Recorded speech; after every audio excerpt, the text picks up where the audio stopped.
Well, hello everyone, and welcome to today's webinar. Today we will dive into a very exciting topic, an institute-only invitation to driving business impact, the Learning Performance Convergence Model. Let's meet today's speaker. David Forey. David Forey is a Senior Vice President and Principal Analyst at Brennan Hall Group, where he has been instrumental in shaping the human capital management landscape since 2010. For those of you who aren't familiar with Brennan Hall Group, we're a human capital management, research, and advisory firm that empowers excellence in organizations around the world through our research and tools. We have 6 practice areas, including learning and development, talent management, and leadership development. A quick mention that we currently have several certification programs open for enrollment, including our Certified Learning Strategist program. Visit certification.brennanhall.com to learn more about how to earn that designation. Now, a few logistics. To ask questions, please use the questions panel on your control bar. We will leave time at the end for questions. The webinar is being recorded. We will share a link to the recording and a PDF of the presentation via email in roughly 24 hours. The chat is also open for today, and we really hope you will share your thoughts and experiences as we go along in today's webinar. Your feedback and perspective on what we present today, and on your own experiences, will make the webinar more valuable for everyone. So please join in today's discussion and share your thoughts as we go through, or simply just pop in, say hello, and let us know where you're joining from. Okay, let's get to the content. David will get us started. Thanks, Ivy, and please do utilize that Ask a Question module. Since this is a single panelist webinar, it is a short webinar. It is only scheduled for 30 minutes, so hopefully that time will go quickly.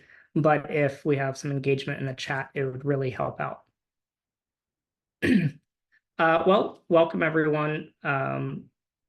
As Ivy mentioned, I'm going to explore a powerful framework that you can utilize to transform your organizational approach in learning and development.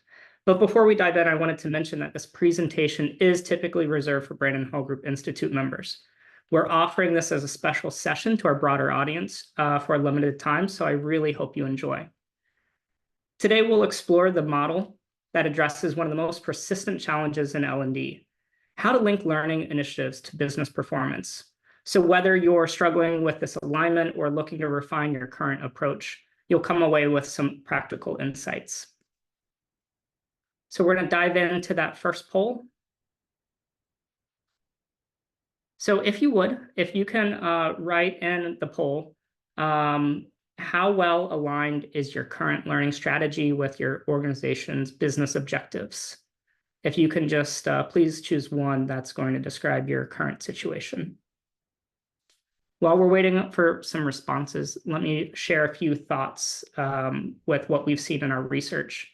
And that alignment between learning and business objectives is really a common challenge for many organizations.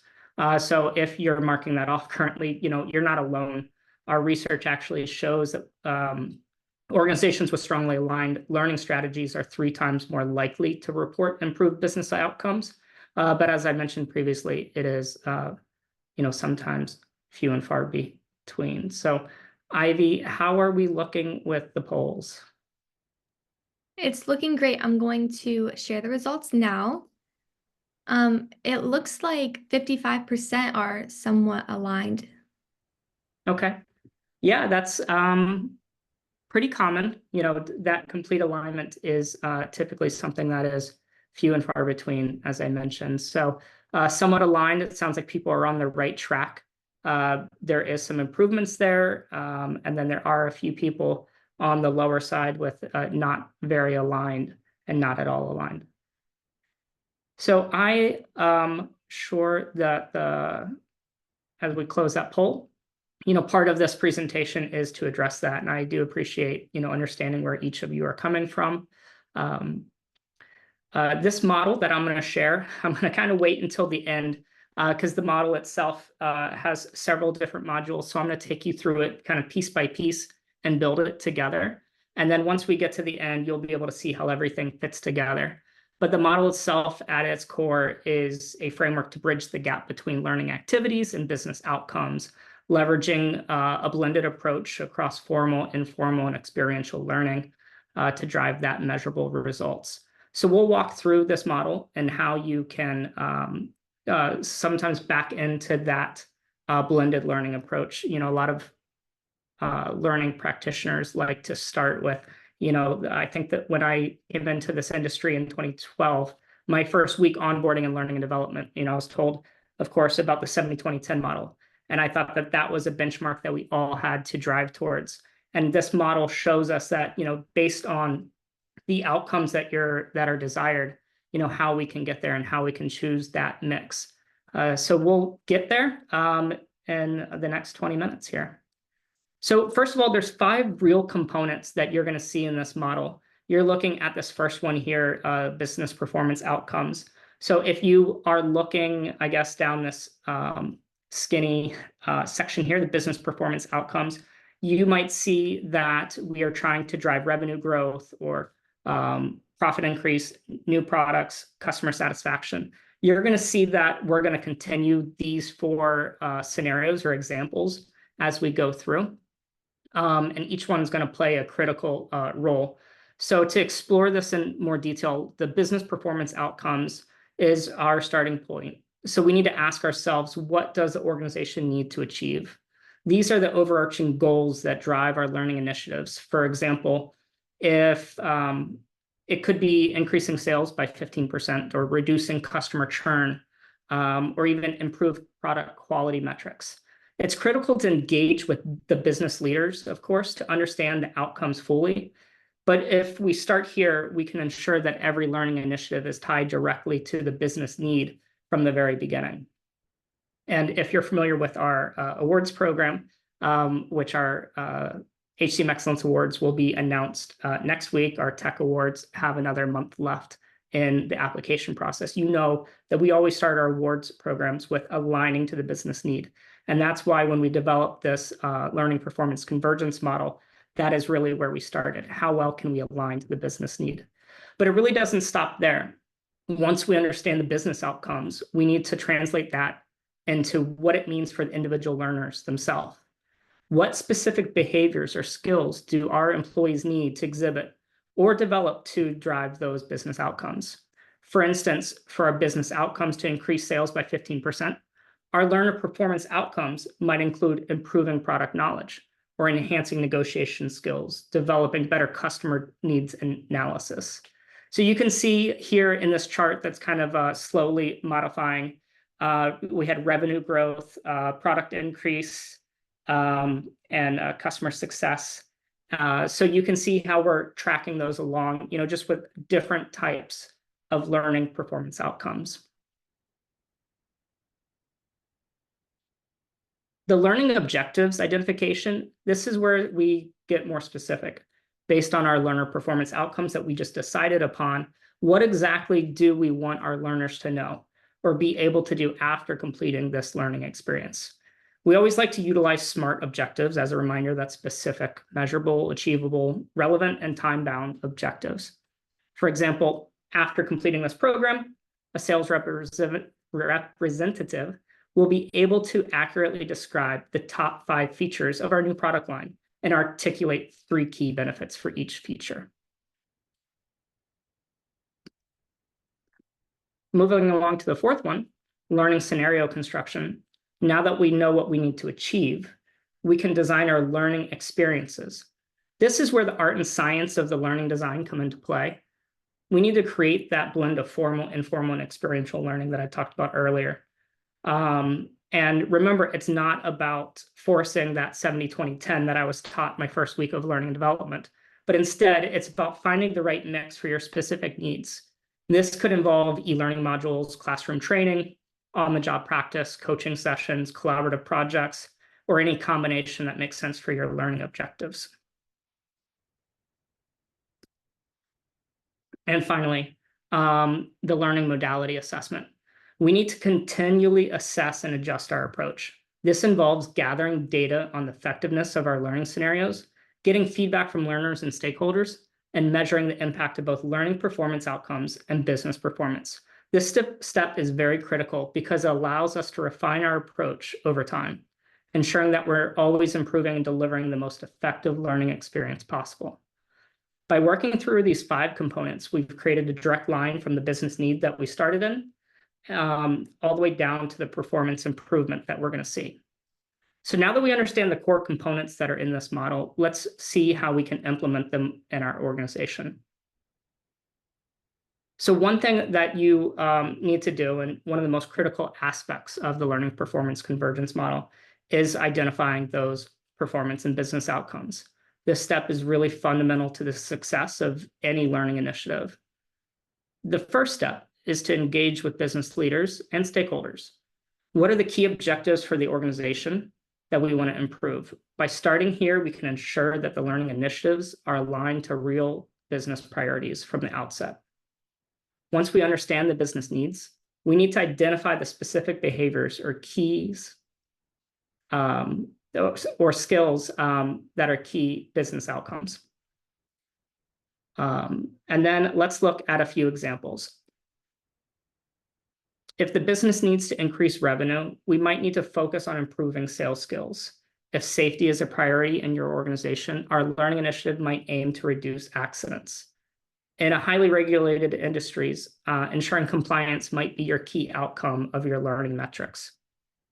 By starting with these clear outcomes, we set the stage for learning initiatives that drive business impact. Ivy, why don't we launch another poll here to talk about blended learning? Sure, launching it now. So if you could, can you mark off which of the following best describes your organization's approach to blended learning? And if you can, just choose a single answer.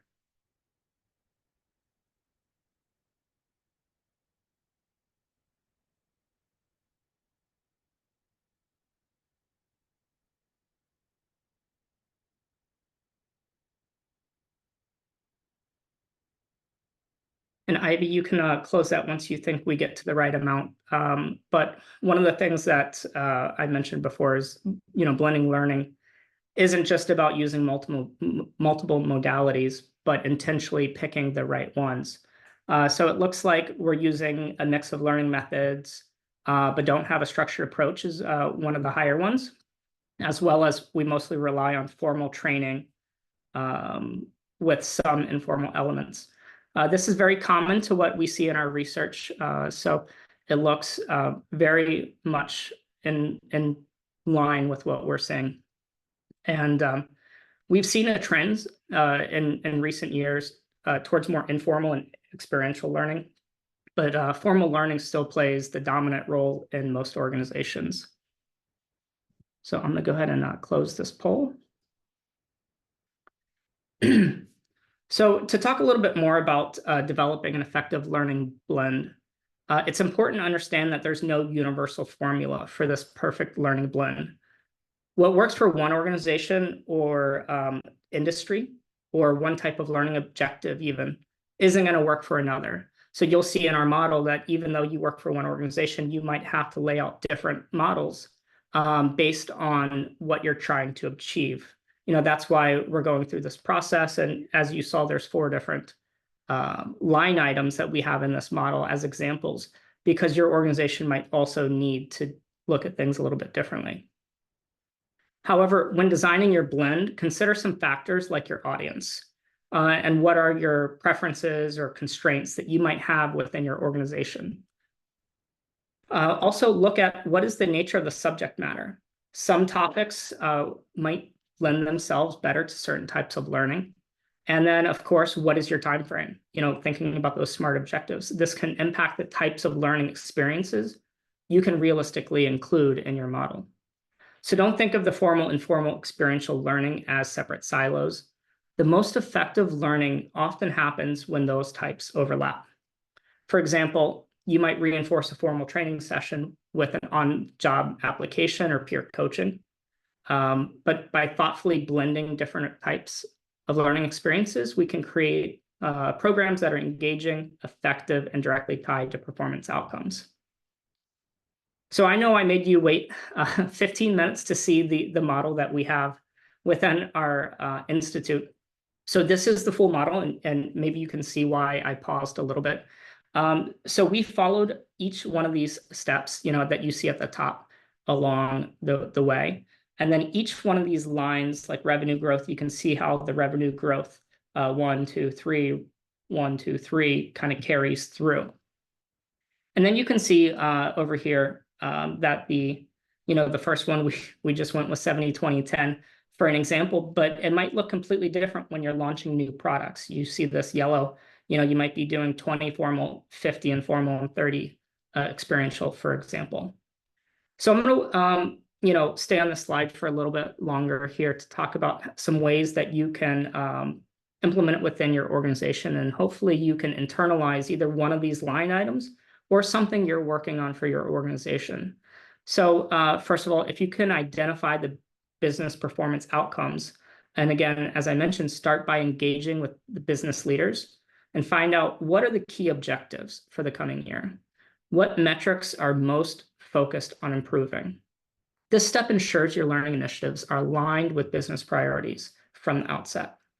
If you then define learner performance outcomes, once you understand the business goals and identify the specific behaviors or skills that will need to drive towards those outcomes. So think of things like, what do our employees need to do differently or better? And then 3, develop specific learning objectives. Translate your learner performance outcomes into concrete, measurable learning objectives. 4, construct learning scenarios. This is where you can create the blend of formal, informal, and experiential learning that we all like to talk about. Consider the unique needs of your learners, the nature of the content, and the time frame you're working with. And then 5, assess and adjust learning modalities as you go. So implement your learning scenarios, but don't stop there. You need to continuously gather feedback on the effectiveness. So things like, are my learners engaged? Are they applying what they've learned? Are you seeing a behavior change that you expected? And then 6, measure the effectiveness and impact. So this is where you're really going to track your KPIs. Are you seeing the improvements in business performance you're aiming for? Or do you need to change that? You can use this data to refine your approach and demonstrate the value of your learning initiatives to your stakeholders. Remember, this is a continual process. You may need to cycle through this a couple of times to get this approach down, but it'll start to come more naturally to you if you really put things at the front, like business metrics and learner performance outcomes. Just checking the chat. Okay. So moving on, wanted to kind of redefine, some of the benefits that you're going to see from utilizing this model. And there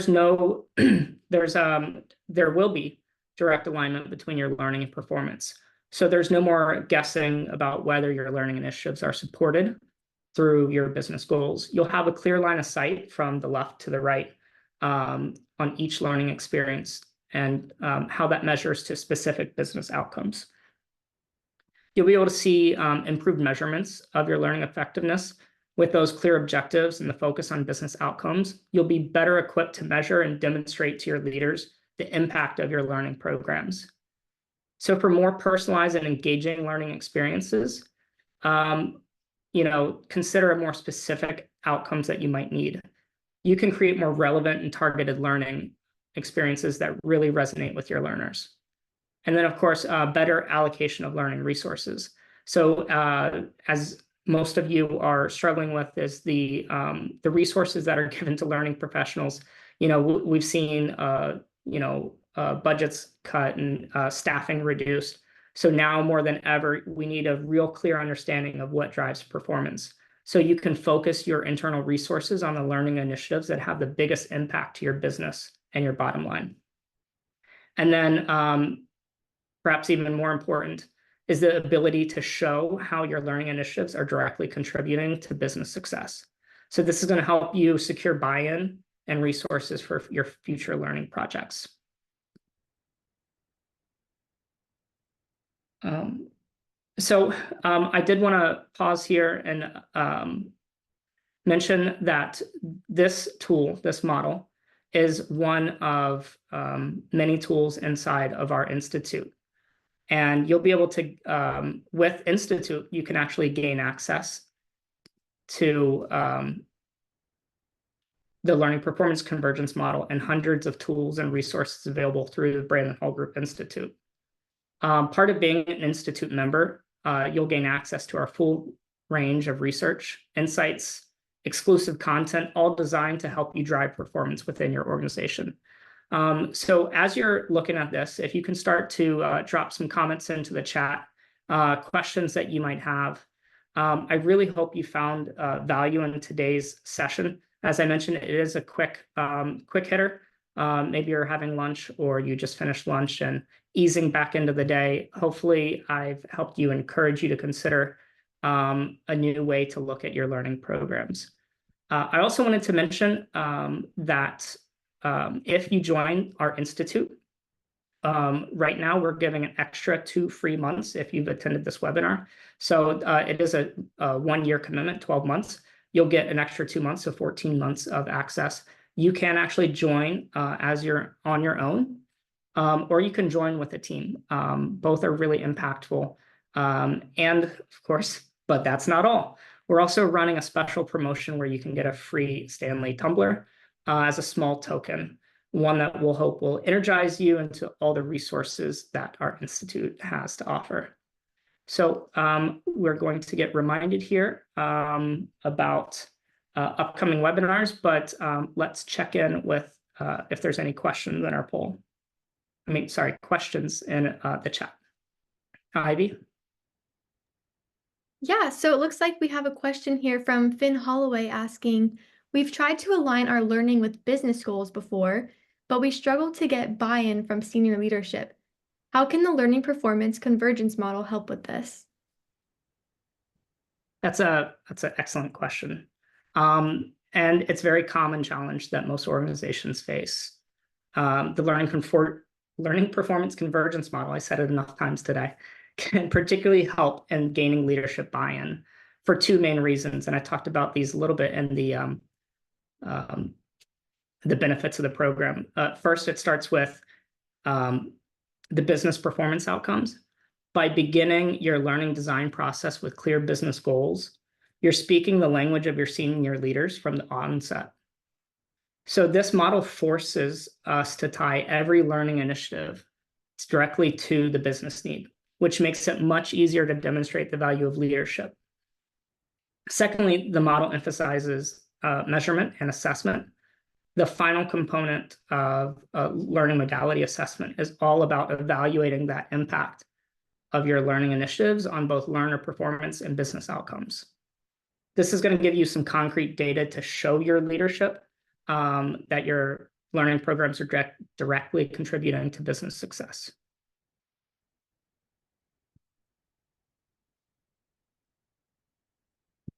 Checking in to see, trying to open the chat box here. Yeah, David, we have one more question I see.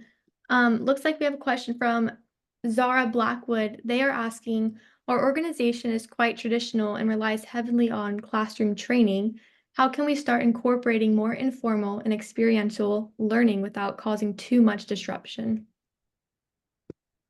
Another good question. So one thing I would definitely consider is your audience. So if you align towards your audience and really know your the professionals, of course, in your organization, if you design everything towards the organization, you have all those. Let me pull back up the model here for you. So if you design towards the business performance outcomes and the learning performance outcomes, you're obviously going to be aligning towards those needs, and you're going to understand better who is my audience and which learning scenarios construction is going to help them the most. So I recommend that you start small. So if you're trying to implement more informal learning or experiential learning into your mix than you're typically used to, making sure it's aligned to the right people. Maybe you start with a small group. Maybe you know that the sales group is maybe more used to short models or utilizing their phones in the field for quick updates, and start to leverage some of those. Once you can prove success to that business unit and you can share it to other business units and utilize that success to continually build on your success from that first pilot program. Great. David, I see another question come in. This question is asking, what support does the Institute provide with learning the language of business leaders? This seems to be one of the issues our team encounters. Great question. Thank you. So first of all, talking about the Institute as a whole, so Braden Hall Group has worked the last 32 years inside of learning HR and talent. At that time, for many, many years, we've done a lot of work from like a top-down approach as far as creating content for leadership and developing really the roadmap for many organizations, executives. This institute model is really created more of a groundswell, a bottom-up approach where every level of professional can get access to our institute and find value in the program. So there's a couple of different ways that you can speak the language of business leaders. One is taking one of our certifications. So we have 7 certifications that we launched at the beginning of 2020. Interesting enough, it follows very similar process that I outlined today, where we're going to teach professionals how to speak the language of business leaders. So we're going to help first with 24 competencies and then how to build business cases like I've outlined today. So that's actually a 30-hour certification. We've had lots of people go through the program. That's actually been baked into our new institute model where you're going to get access to our certification. You're going to get access to our membership program, but you're also going to be able to ask the expert. So our experts, of course, we have our analyst team, but we also have a faculty of more than 50 professionals that have excelled in their careers working at major organizations and have those peer-to-peer conversations. So you can actually bounce ideas off of them and learn from them. I'll also talk about some of your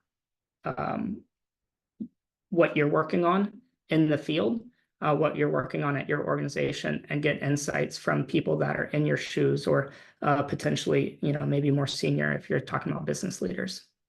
So that's kind of a mouthful, but those are some of the ways that people can learn to speak more the language of leaders. Okay, I was able to manage to find the Q&A. It looks like those are the 3 questions we had today. Again, I do thank you all for your time today. We're going to follow up with a PDF of the learning performance convergence model, and you're going to see those steps outlined again for you, and it'll break them down. If you have any questions, please feel free to contact us. If you need additional support or maybe you want to run your first idea past us, we're happy to help you and lend some support. So until next time, I do thank you for spending your time with me.